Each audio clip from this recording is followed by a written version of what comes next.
Good morning student. Here we start part third of chapter 19 जो हम लोग बात कर रहे थे national movement and achievement of independence. अभी तक हम लोगों ने देख लिया था किस तरीके से पूना पैक्ट हुआ गांधी जी और अंबेडकर साहब के बीच में। गांधी अर्बन पैक्ट हुए जहां सेकंड गोलमेज राउंड टेबल की हम लोगों ने बात की थी। और आपको एक चीज़ और बताता हूँ, तीनों राउंड टेबल में बाबा साहब अम्बेडकर तीनों राउंड टेबल में बिल्कुल पार्टिसिपेट किए थे। इसके बाद हम लोगों ने अगस्त प्रस्ताव प्रपोजल देखा जिसमें बात की गई थी कि it was repeated in the draft of proposal that India will be granted colonial Swaraj after the war. मतलब जब वॉर खत्म होगा तो इंडिया को आपको स्वराज दिया जाएगा। ठीक है, अब हम बात करते हैं पाकिस्तान का प्रपोजल आया ऑन 23 मार्च 1940 को annual session of Muslim league हुआ। ये लाहौर में हुआ। वहाँ पे प्रपोजल किया गया कि पाकिस्तान वॉज पास्ड।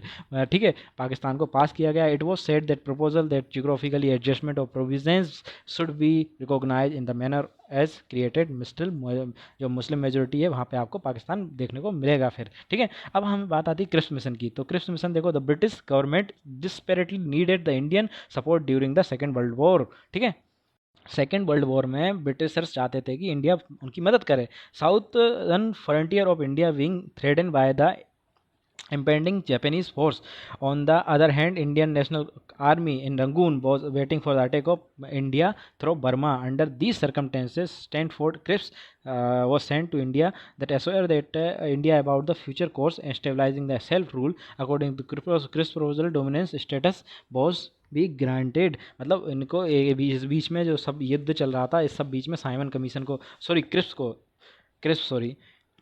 क्रिप्स आए और उन्होंने बोला कि अब आपको है ना डोमिनेशन का स्टेटस दे दिया जाएगा इंडिया को। Even the constitutional assembly was propose but almost every party oppose this proposal on the various ground.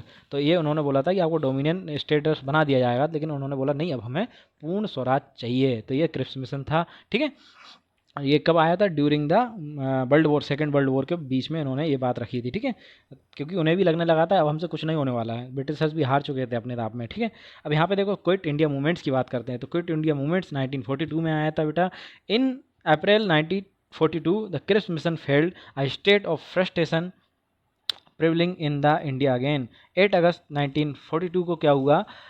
All India Congress Committee at the meeting of Bombay pass resolution. कौन सा रेजोल्यूशन बेटा? उन्होंने declare किया immediately the end of British rules in India. जो British rule है अब तो बिल्कुल ख़त्म होना चाहिए, उसको बोलते हैं क्विक इंडिया मूवमेंट। मतलब अब तो निकलो, सीधी बात। ठीक है,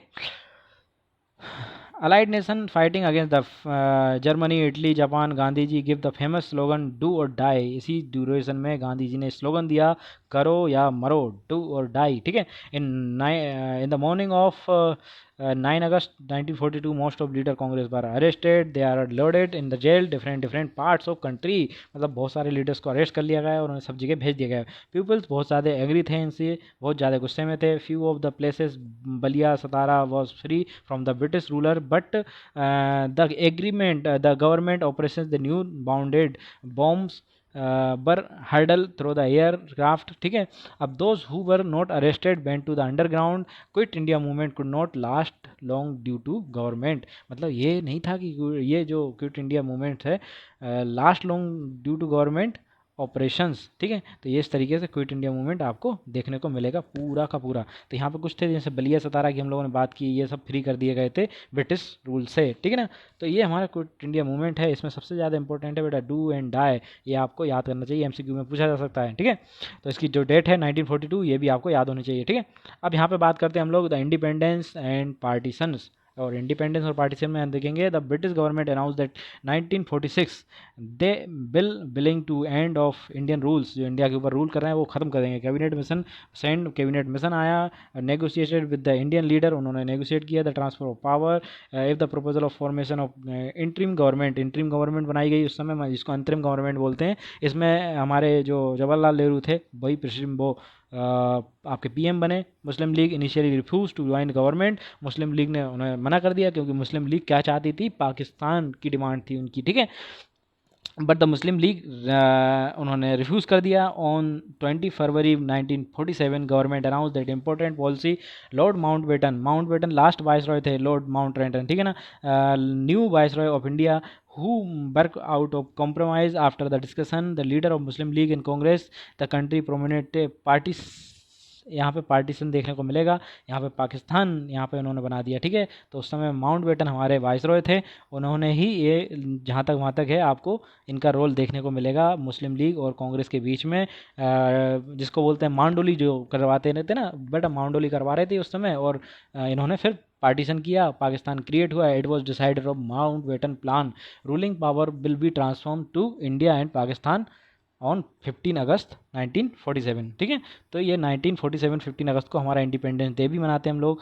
तो on 18 July 1947 India freedom ordinance was accepted and India and Pakistan was separate, मतलब ये इंडिया और पाकिस्तान अब आपके सेपरेट हो गए हैं, ठीक है। आप देखेंगे 15 अगस्त 1947 को India made free and the British rule, Pandit Jawaharlal Nehru पहले आपके प्राइम मिनिस्टर बने, सरदार वल्लभ भाई जो पटेल थे वो आपके डिप्यूटी प्राइम मिनिस्टर बनाए गए, और राजेंद्र प्रसाद तो खैर आपके प्रेसिडेंट थे ही, जो आपकी लोकसभा थी उसके, ठीक है।